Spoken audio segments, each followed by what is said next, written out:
Ranka ya daɗe yau a biyo ta kanka. Kuma bismillah. Yawwa, ranka ya daɗe ya kai mana haka. To ai dole ce. Talakawa suna cikin wani hali. Wani hali suke ci? Ranka ya daɗe abinci ya yi tsada kuma ba kwanciyar hankali. Ya danganta a kansu. Anya Allah zai kare ka baba. Ranka ya daɗe a dai duba shekaran ta wuce an ƙarin kuɗin mai da kuɗin wuta. Bana ma an yi kuma ana babban shiri zuwa baɗi. Ranka ya daɗe ta ya magana 'yan gudun hijira. Suna nan da ransu da lafiyarsu. Ranka ya daɗe su 'yan gudun hijira da me za a tallafa musu? Da taki da maganin kwari.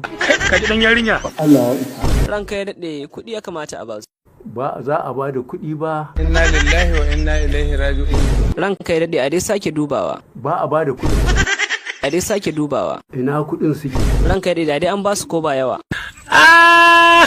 Ku je ku ga ma 'yan Najeriya ba a ba da kuɗi. To amma me yasa? In aka ba da kuɗin musan amare za a je a yi. Ranka ya daɗe to ya magana jarmiyar da aka mana alƙawari sai yaushe. Wataƙila nan da shekara 30 kana Najeriya.